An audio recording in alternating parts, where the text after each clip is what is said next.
route he took was to reject, annul, and declare that there will be fresh elections under another independent electoral commission. That you should note. That is the route he took, and that is the source of the crisis.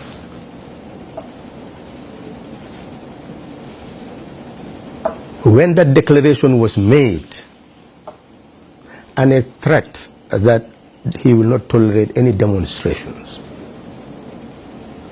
the coalition met, reviewed the words, reviewed the letter, reviewed the spirit, and we saw that the spirit was no longer calling for peaceful transfer of power. It is calling for confrontation. And the coalition said that it is not interested in confrontation. It will not take part in confrontation. No demonstration will take place because the Constitution will prevail. The language of the Constitution says that the Independent Electoral Commission will declare the winner. But since election takes place within 3 months before the end of the term of office of the incumbent, we read the Constitution well, got our legal advice properly, and knew that the incumbent is still effectively the President of the Republic of the Gambia until his 5-year expires. And that is in January 2017. So the President-elect made a declaration that he is declared elected by the competent body. And according to the Constitution, which has no ambiguity, he is to assume office on the day that the term of office of the incumbent expires. That is the order and command of the Constitution. So he issued a statement indicating, having been elected, all my supporters should focus on the day that the Constitution says I should assume office. And don't quarrel. If you see the soldiers in the street, know that the incumbent is still the President of the Republic of the Gambia. The institutions are under his control. He can order soldiers to go and be deployed anywhere. See them, go about your business. That was the language of the President-elect issued, and we'll give you all the addresses, copies of the addresses that he has made so far before you leave. That was the language. And when he gave that address, and it was a very trying moment for the nation, for the coalition, he added that both he and the incumbent were born in 1965 when Gambia became independent. They are duty-bound to ensure a smooth transfer of power. And that he, in his own language, intends to invite him as the second president of the Republic, along with the first president, to his inauguration. So one cannot talk about inflammatory remarks here. It has never been part of the language of the President-elect. Not during the campaign period, not after the declaration of results, not after even the issue of unconstitutional statements. So in short, the address was tempered with maturity, reason, and constitutional authority. That was the position of the coalition. The next day there was a reaction on TV, not from the incumbent, but from a source from his party, that they were going to court. Eventually, we heard that they have heard. That's hearsay to us, because President-elect is not part of those who are served. So we don't know anything about their court case because we are not party to it, we are not served. It seemed like the whole case is about the anomalies caused by the Independent Electoral Commission, which fits more into corrupt electoral practices, and you take people to court for abuse of their authority. We don't know how that links to election petition. We don't know. We don't know anything about it. We should not be quoted in any manner about their petition. We don't know anything about it. Zero knowledge apart from hearsay. So consequently, the ECOWAS came. And this is simply what they were told. That the Constitution of the Gambia empowers the Independent Electoral Commission to conduct elections and declare results, and that has happened. We went through a process of trying to have transition where we set up teams, and the teams would have met, look at the ministries, know their strategic plans, know their programs, know their projects, their action plans, draw their budget lines, the public corporation the same thing, and then facilitate dossier being created to be handed over to the shadow cabinet to prepare to govern when he is inaugurated. That is the language of the coalition. And that was said to the ECOWAS heads of state who came, that it is at that moment when we should move forward is when this declaration was made, which was unconstitutional. And we reacted to the unconstitutional declaration. And in terms of their court processes, we know nothing about it. And emphasize to him that the way we calm the supporters of the president-elect is to focus their mind on constitutionality, to tell them that the incumbent is the president, outgoing president, up to the end of his term, and on that day he is going to assume office, and therefore let everybody prepare for that inauguration. And as legal minds, starting a judicial process does not negate constitutional rights. So he still considers it as his constitutional right as president-elect to be ready for inauguration and prepare for that inauguration. That is the message to the ECOWAS.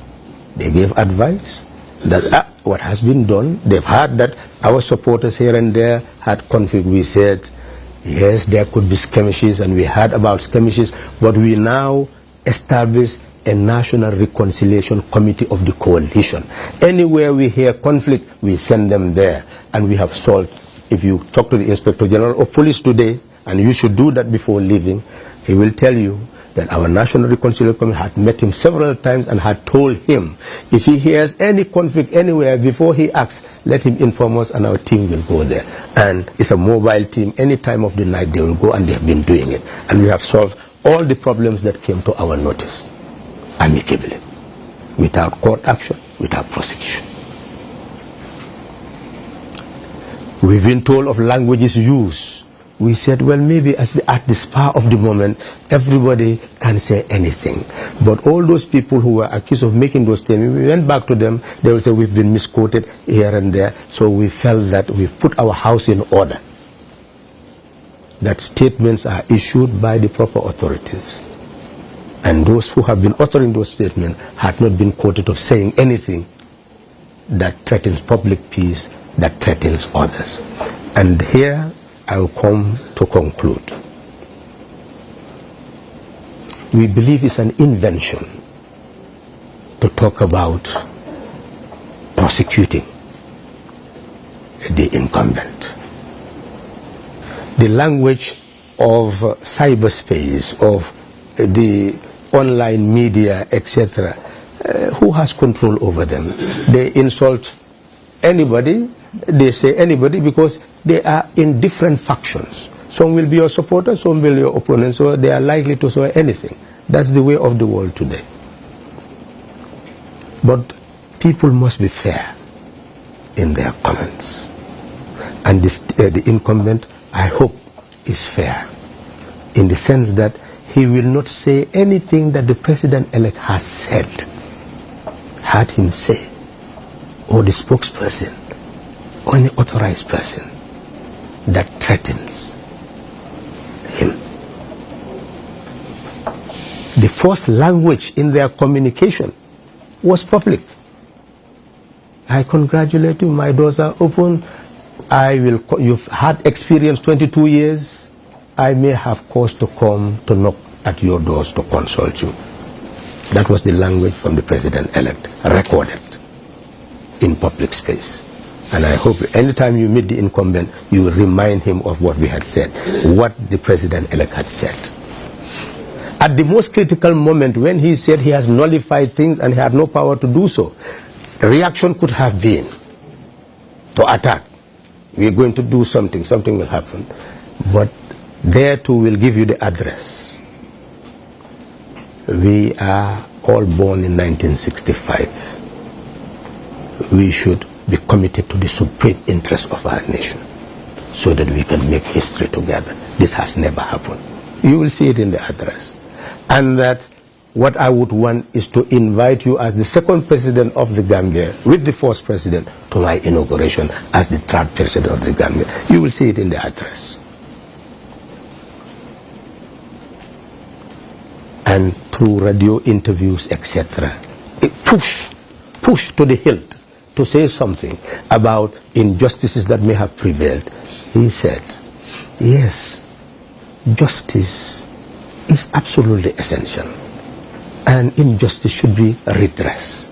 But we are going to take the route of truth and reconciliation. This is the language of the president-elect. And a state that is responsible must listen to a language from a responsible authority to be able to indict if there is need to indict. And we hope that you will know those facts and put it across. So lastly, we have been telling people as a whole that you cannot criticize something and then sink to it. The coalition want to bring redress. So therefore, we want the rule of law.